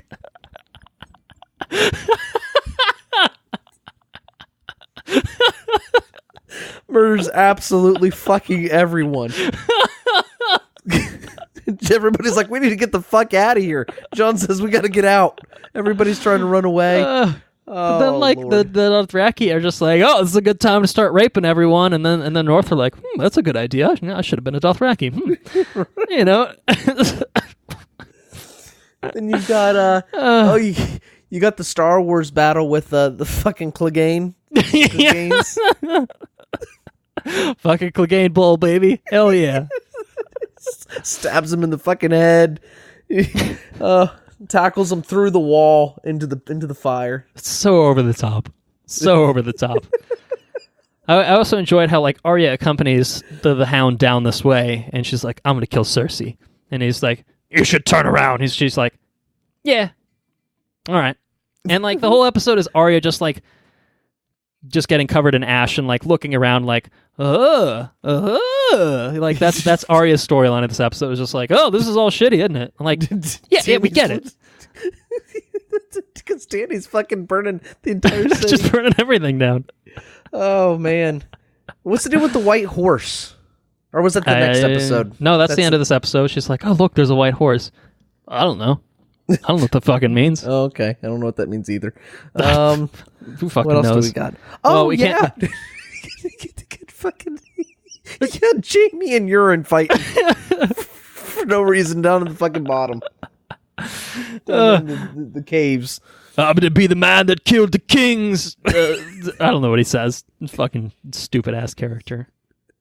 I'm the man that killed Jaime Lannister. Oh, God. Just the dumbest. Unbearable. That whole fucking confrontation is just dumb as shit. Such bullshit. But Jamie does come out on top. I don't remember how. Don't care to remember how. He meets up with Cersei, and then they get crushed by rocks. So good for them. You know, real satisfying death for Jamie and Cersei Lannister, two of the most important characters in the series. Crushed by a ceiling. That's done. They're making quick work of everything. And that's it. So yeah, King's Landing, devastated. Yeah, but Dany's character completely did a 180. Just fucking. Well, you know those bells, man. They send some real nasty thoughts into your brain when you hear them. You know what I mean? You're like, oh, I've won this battle, but now the bells are ringing. Fuck them. You know, like I don't know. It's like I don't know. Like I. So here's the thing. Here's my thing. Anyway, I don't mind I don't mind the end point being Dany turning into the Mad Queen. Like they've somewhat set the stage for that before, where, because I was like, when she came back into Slaver's Bay, into Marine, like her first reaction, like when the slavers were revolting, is just like, I'm going to burn them all to the ground. And then Tyrion's like, well, maybe we shouldn't do that. And so I could kind of see that they've at least somewhat sown some seeds of Dany and her first thought being violence. And that's fine. But the trigger here doesn't make any sense. Because I think if you had at least had done something with Missandei getting killed like immediately to trigger her, I could maybe see in it. And then it's just not her saying Dracarys and then the dragon being like, what, right now? I'm over here. I'm not doing anything right now. You know, like I think you could have reordered some things to at least give her a real push other than just being like, hey, I just won the fight, but I'm going to fucking burn the city. like the way that it's executed. And I think like Emilia Clarke again's really good at like just selling the emotions of her like flipping the switch in her head. But I'm not sure from a writing standpoint why she's doing that, other than, well, she's lost it. You know, like I don't know. That's it's not convincing. It's not satisfying. It's not anything. You know, it's just kind of like, well, I guess that's happening. And it's just like 20 minutes of her just fucking mowing the lawn. You know, and it's just like, we get it. You know what I mean? Like it's just nothing. Like after a while, I'm like, all right, how many fucking more people do we need to see get just fucking set on fire and running around like, you know, like because they're on fire and shit. And I'm like, we get it. Like it's not even like an interesting spectacle anymore. It's just the same. It's just the same thing over and over again. And Arya looking around like dazed and stuff like that. I'm like, why is she even here? Oh, anyway, this episode sucked. It was real bad. And then there was episode 6. The bloody grand finale of Game of Thrones. The one we've all been waiting for. The one that's going to fulfill all of our hopes and dreams. The one that's going to answer the question, who is on the Iron Throne? As it turns out, no one, because the Iron Throne is going a bye-bye. It's going to get melted, which was also a super goofy-ass scene. This episode fucking sucked. This episode fucking sucked. It's one of the worst finales I've seen in ever, maybe? Personally, I know people are like, Dexter's finale is the worst of all time. And I'm like, yeah, I gave up on Dexter like halfway through. I'm never going to go back. But like this one is like just pure trash through and through. I don't think there's a single good thing that happens in this episode of like that was a good thing. Like this is just dog shit through and through, frame 1 to frame however, you know, many there were at the end. So it starts obviously with, you know, so like Dany's gone like Hitler at this point for some reason. Yeah, there's a lot of Hitler. She has like the, you know, the rallies and the marches, and she's giving speeches and stuff. We're gonna break all the wheels, and it's just like, all right, maybe pump the brakes on that a bit, you know. And it's like Dany's just a new character now. She's just a different character now. Like there's no remnants of Dany. Like she's just gone full tilt into being the Mad Queen. It's weird. Like it's like that we don't really see any flashes of her having any sort of regret for anything she did. It's just like, hey, you know, you wanted to burn Cersei to a crisp, even though you technically still managed to not pull that off. Good for you. You burn everybody else that makes up for it. But like, I don't know. It's weird.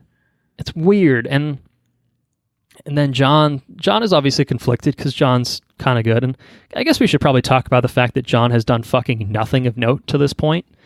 You know, I mean, didn't do anything. His biggest accomplishment during the long night was yelling at an undead dragon. So good for him. Here and the bells, he wasn't doing anything. He probably killed a few Lannisters, but okay, good for him. Like he hasn't done anything of note to this point. Nope. And I guess the biggest thing that he gets to do is that he gets to kill Daenerys, which I don't know. They tried to like sell it as like this big sad moment, the final embrace, and you know, you will always be my queen or whatever, and then he stabs her in the heart, but that's it. And that's like 20 minutes into the episode, and it's just like, huh? Dragon was sad, melted the sea. That was it? Like, I don't know, man. Like, I was all fucked. It was all fucking stupid. The execution was bad.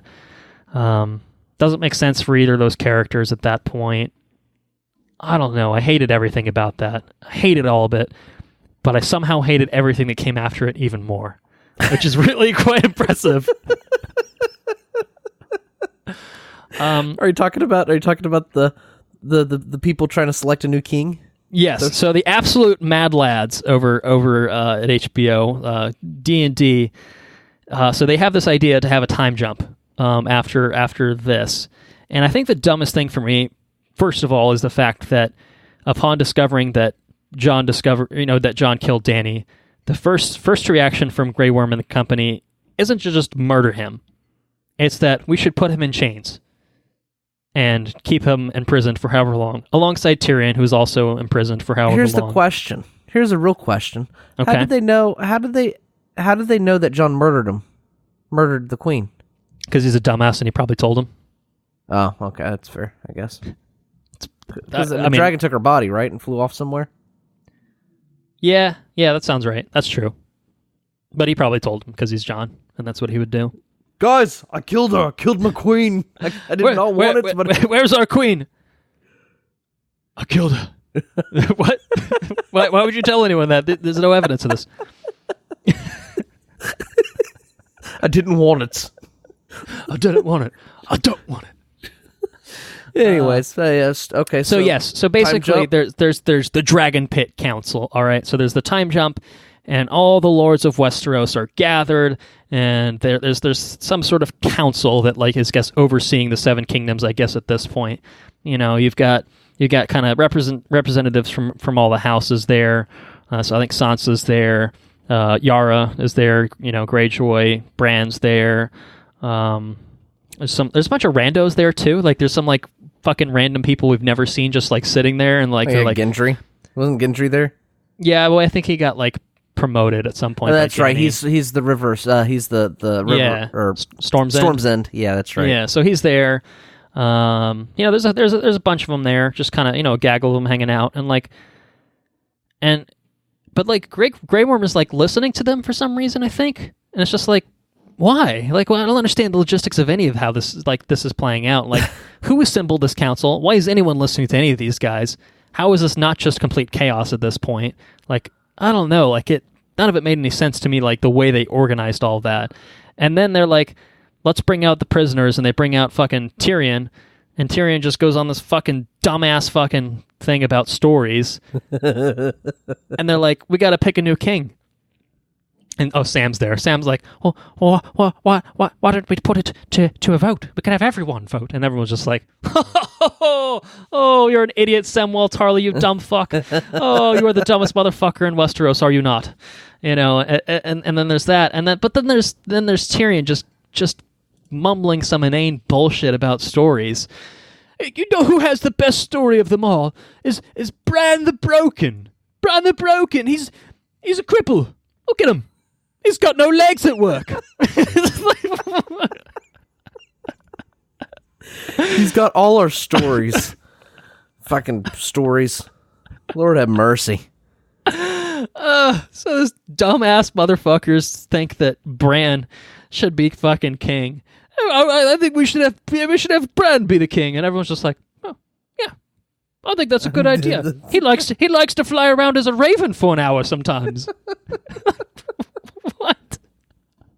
What? Yeah, it's very bizarre. Of all the characters you could have settled on, you fucking picked Bran? It's I don't mind Bran, but it's clear that they've had no idea what to do with Bran ever since season 5. Ever since the time that they literally skipped a fucking season of him because they're I don't know what to do with this character at this point. And then we'll just forget about him. The payoff, we'll make him king. Is that he's going to be the goddamn king. What? What? Surely that didn't come about that late in the process. You should have known about that. You probably should have, again, done some groundwork to show that, hey, this guy has a reason to do things, to be the king. And we still don't know what the Three-Eyed Raven is other than he has stories. Okay. Does that mean he has the ultimate wisdom of them all? Because we've never seen that. Haven't seen anything from him. I mean, theoretically, he should have time travel capabilities because we've sort of seen that. He could be this all-powerful being, but there's no real reason for it. And the reason that's being offered up is look, he's a cripple, but he did cool things and shit. He's got a good story. Yeah, make him king. All right, yeah, yeah. And I think probably one of the most insulting things about it is like, now it's the Six Kingdoms, right?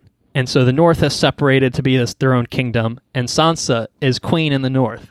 That's how you end. So you're telling me that everyone there is okay with the North separating, first of all, and you still have a Stark that ends up being the fucking king of everything else?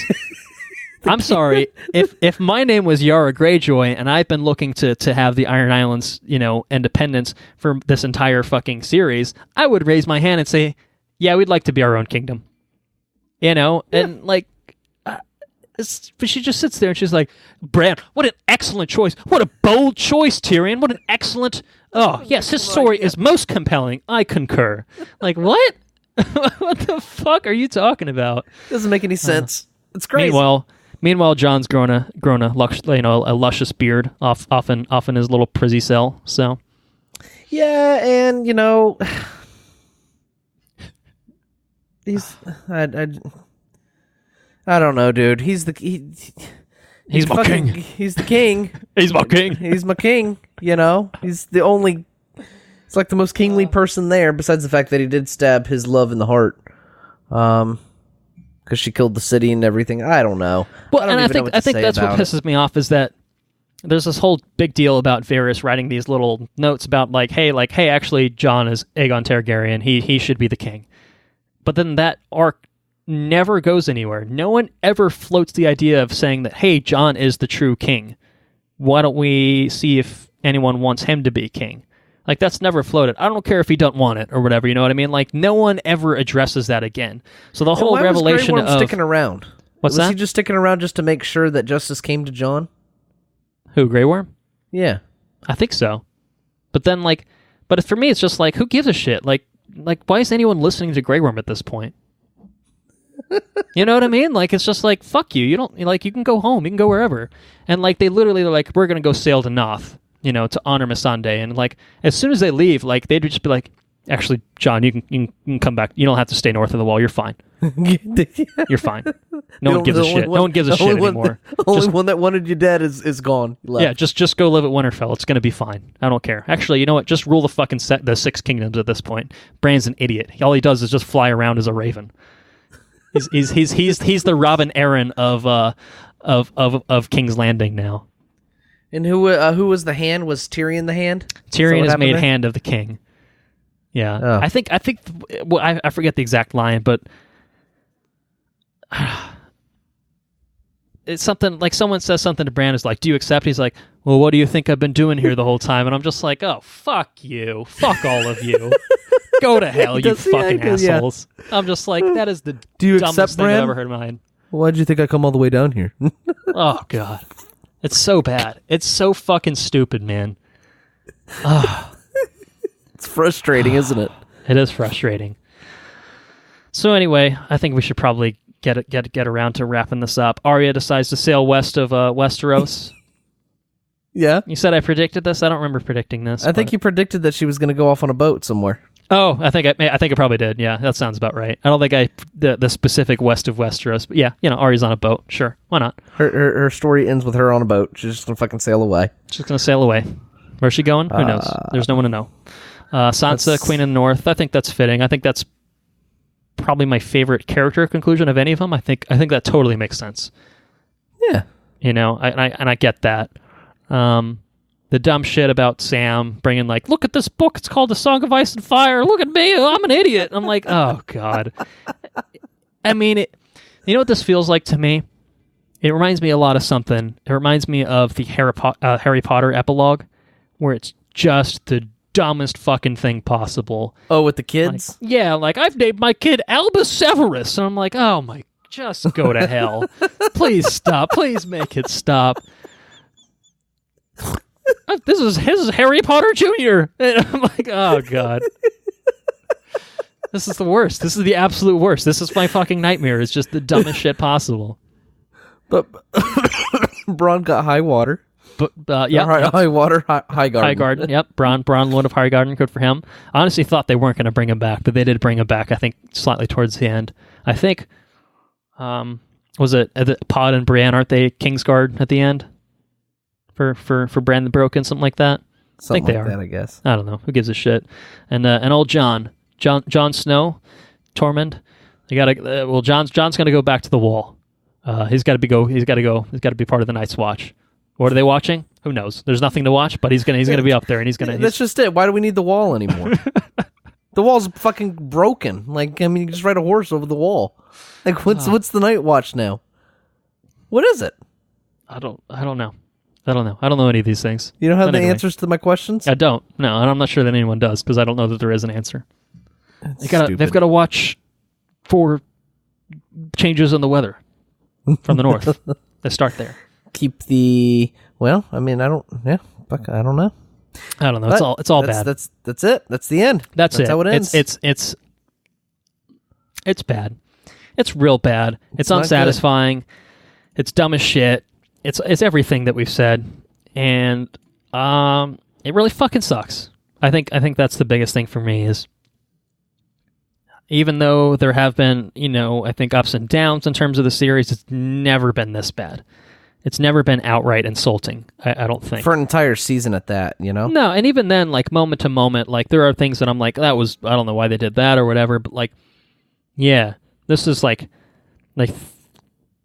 67% of this season is trash, and the other 33% is just nothing. So you have the product of nothing and trash put together, and that's season 8. And it's like, all right, I don't think that's going to cut it. And it didn't cut it. Very disappointing.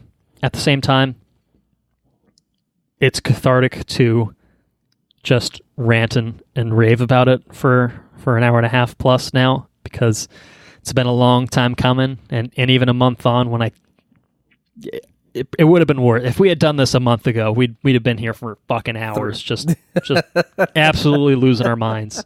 Absolutely losing our minds, even more than we already have, probably. So anyway, that's season 8. We're gonna. It's the last entry on a Game of Thrones. We're gonna do our usual stuff with it, and then express some final thoughts, and that'll be it. That'll be our coverage of Game of Thrones at long last. So I'll ask you this: what's your favorite episode of season 8, if such a thing is even possible? What would it be? My favorite episode of season 8 is episode 6, The Iron Throne. Really? Yes. Why? I'm serious. Why? Because it was the end. It's over. It's done. That's the only reason. It's just like, oh, thank God it's over. Thank God it's over. It's done. That and the brand thing actually legitimately put tears in my eyes. I laughed really fucking hard when he said brand. Not like emotional, like, oh wow, what a great moment! Like, this is the dumbest fucking thing possible. Yeah, okay, exactly. Okay. Yeah. I think you were probably so detached by the time this episode rolled around. You're just like, you're just rolling with the punches at this point. You're just like, fuck it. It's not going to get any worse, is it? Yeah, because I mean, the Bells episode, my jaw was dropped the entire time, and then I shut the TV off immediately when it was over. I was kind of pissed. And then episode 6, it's like, yeah, fuck it. What are they gonna? what are they gonna do? So yeah, favorite episode is the it's fucking over. It's done. We don't have to worry about them fucking it up anymore. It's done. Well, I'm gonna say that my favorite episode was A Night of the Seven Kingdoms, episode 2, the Calm Before the Storm episode. Not anything in terms of plot movement, but it was the last time I enjoyed Game of Thrones. It's true. You know what I mean? Fair enough. Yeah. It was the last time I enjoyed it. I thought there were some legitimately good character moments in it, and even though it didn't do a whole lot to advance the storyline, it was still an enjoyable thing to watch. I didn't know how good I had it. I just didn't know. Just didn't know how good I had it. To go back between episodes 2 and 3 before my heart was broken. To be young again. To be young again, I say. What is your least favorite episode? I know this one's a tough one. Yeah, well, I think there's 4 legitimate contenders for this. I was actually probably stuck between episodes 4 and 6 for being the least favorite for me personally. Mm-hmm. I think episode 4, The Last of the Starks, is probably the worst one overall. But for me, my least favorite one was episode 6, The Iron Throne, because it was just absolutely baffling. Like, at least episode 4, I got what it was doing. It was just poorly executed, I felt, across the board. Episode 6 was just absolutely wild in terms of where it went. Like, Hitler Danny, the John stuff was weird. And then everything after the time jump was just fan-wanky bullshit, man. It was so dumb. The King Bran, the broken stuff was so fucking dumb. I don't know. Like, I don't know why I don't think I had any great expectations for this episode to be anything, but I wanted it to be something, not just the fucking disaster that it turned out to be, you know? Like, just, there was nothing in this that ever left me excited about Game of Thrones. Like, not one thing. Like, there was not one thing in it. Like, and again, it's not a case of, like, I wanted it to end this way. It was just like none of this makes any sense. Like, there's nothing in here that's, like, challenging or motivating or exciting. It's just like, what the fuck is this? Like, like, that was my biggest question. I was just like, what the fuck? Like, just absolutely flabbergasted by how they decided to resolve everything. All the storylines, right? Just insane to me. So I had to pick it as my least favorite because it's just bewildering to me. It's a truly wild experience. Yeah. What did you have for your least favorite? The bells. I didn't like the bells. I kind of got a sense of that. Yeah. I did not like the bells at all. The Clegane Bowl made me feel like I was watching a totally different show. Yeah. The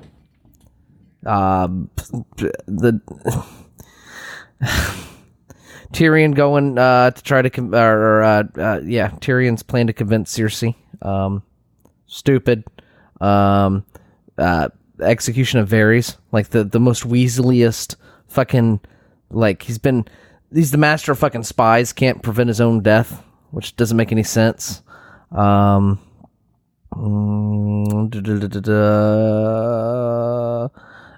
roof falling on Jaime and Cersei, that was pretty fucking stupid. Yeah, I mean, what a fucking unsatisfying conclusion to either of those characters. Right? I mean, shout out to Lena Headey for just literally having nothing to do in the season, but probably getting paid millions of bucks. That's it. Show up, but like, paycheck, drink wine. Really? That's how Cersei and fucking Jaime go out? Really? Fucking insane. You got the Jaime and Euron fight, which was fucking also something from another show. Yep. And none, then just none of those are good shows, by the way, but they're different shows. Danny fucking mowing the lawn over King's Landing. She's mowing the lawn, baby. She'll wait. This is Daenerys. She's got my back. Burn you up she'll burn down your city like mowing the lawn. It's fucking crazy. She'll burn down your city in a single stroke like mowing the lawn. Yeah, it's fucked up, dude. Fucked up. Didn't see it coming, to be, admittedly I didn't see it coming. She's just staring over the city. And they made it long and dramatic, too. They're ringing the bell. And they look over and they zoom in on the dragon and stuff, and it was like a big deal. And then ring-a-ding-ding. Something happened, and she just fucking starts burning the entire city. Okay. She's like, I fucking hate those bells. I'm going to redecorate everything. Burn it all. It's awful. Burn it all. Awful shit. I also want to say this about that. I think the bells in particular, the most legwork that they did to set up Dany's turn was in the Previously On. They showed like a montage of like voices in Dany's head and had like the Mad King like burn them all, everything like kind of playing over top of it. So the only setup they did in season was the Previously On to be like, look, she's going mad, baby. Like I was like, really? Couldn't have shown any of that and the entire series up to this point. Maybe? It's fucking stupid. It's stupid. It's really stupid. Who do you think won the season? I think House Stark won the season. I think that's a solid bet. Because the Starks came out looking pretty good. Bran, old Bran the Broken comes out on king, as king, so good for him. Sansa's queen in the north, good for her. Arya killed the Night King, and now she gets to sail west of Westeros, good for her. And Jon gets to go back up north where he likes it. He likes Jon's half north. Stark, so yeah, he's gonna go hang out and be bros with Tormund and Ghost. Oh, a little Ghosty, give him a little pats on the head. No, little ghosty. So I picked House Stark. Assuming sounds like you concur. Yeah, definitely. Very good. Who's your individual winner for the season, though? Bran. Me too. Yeah. Yeah. I mean, he did fucking nothing, and he's king for it. Yeah. Hell yeah, dude. Hell yeah. He actually he had one season where he wasn't even he wasn't in it at all. Yeah, he was just gone for part of the series, and he's still fucking king, baby. Like, hell yeah. Doesn't get better than my that. dude is owning it. What a great story that man had. One of the best. Probably the best, really, in a way, if you had to ask me. Or Tyrion. Tyrion thinks so, too. Season rankings. I think these are going to be nice and tidy compared to where they were in Season 7, because I think we can figure out probably what to slot in at number 8. What do you think is going to go there? Season 8. Season 8, without a doubt, the worst season of Game of Thrones. And it's not even fucking close. It's not even close, in my opinion. No. All right, well, let's count back from working our way back up and deliver our definitive Game of Thrones final rankings. So number 8 was Season 8. What's number 7 for you? 5. Concur. Season 5 is my number 7. What's your number 6? 7. Okay, Season 7 is also my number 6, so we're good through that. I think we'll diverge from this point on. What's your number 5? 6. Okay, I had Season 2 as my number 5. Your number 4? Season 1. Okay, I have Season 6 at number 4. Number 3. Season 2 for you? All right, I have Season 1 as my third favorite. Number 2 for you? Season 4. Okay, I have Season 3 as my second favorite. And tippity top, number 1 season of Game of Thrones, in your opinion, Season 3. All right, I'm going to rep Season 4 at the top. But we've got 3 and 4 at the top too, so I think those are about interchangeable. So yeah. And most of them, I would say 1 through 4 are incredibly fucking good. Yeah, I agree with that. Yeah, so I'd say my top 5 are interchangeable in terms of where they are in the pecking order. I think 7, 5, and 8. I think 7 and 5 are a good cut below most of it, and then 8 is just different show. It's a different show. 8 is in the pit of misery. So, so there you go. That's it. That's We're Game done. of Thrones. Are you looking forward to more Game of Thrones? No, I'm not. In the form of a prequel series. Now, are you gonna wait and see what it is before you say anything about it, or are you just like officially off the train at this point? No, I mean I'll watch it. I'm sure I'll watch it because you're not actively looking forward to it. You're just like, fuck it. When I get around to it, I'll watch it. No, I mean when it comes out, I will watch it, but I'm not actively excited about it. Sure. You know what I mean? Yeah, I'm here with you. I don't know. There's good things to be had with the property. Well, the good thing is that David Benioff and D.B. Weiss will have nothing to do with it, so maybe some fresh blood will help. Probably would have helped a lot with this last season when they were too busy, daydreaming about writing Star Wars movies that they couldn't be fucked to actually write anything for this season. Yeah. I hope Star Wars does not turn out like this, though. God, do I hope it doesn't. I hope beyond hope they were dedicating all of their energies to Star Wars, because it's clear that they gave a shit at once upon a time with this series. They've been there since the beginning, but it's clear at a certain point they just either didn't know what to do or they just didn't care anymore, or maybe a bit of both. I wish that I wish someone could have stepped in again, intervention, and just been like, hey, if this is what your guys are going to put out, like you guys go do Star Wars, we'll get someone to take over that's been with the series, your Brian Cogman type, someone that's been around for years and years and years, that's written on the show many episodes, and still gives a shit, still cares about these characters, still cares about logic, still cares about quality writing, and we'll go in that direction. Instead, we got this, and well, I guess that's what we got. It's what we got, baby. It's Game of Thrones. So there you have it. Thank you all for listening. If you enjoyed what you heard, please spread the word. If you want to follow us on social media, you can follow us at WRR Pod. You can like us on Facebook at Watch Review Repeat. You can visit our website, watchreviewrepeat.com. If you have any questions, comments, suggestions, thoughts on Game of Thrones, the series in general, anything of that nature, please send that our way. watchreviewrepeat@gmail.com. Our intro and outro track is Mechanolith by Kevin MacLeod, licensed under the Creative Commons by Attribution 3.0 license. Let's see, timeline-wise, our next regular episode should be Spider-Man Far From Home after the release of this one. So look forward to our coverage of that. Other than that, we're still tinkering with some ideas for bonus episodes. So we'll let you know what's going on that front as soon as we know. And until we meet again, Andrew will say to you, take care now. Bye-bye then. And I will say laters on the Menge.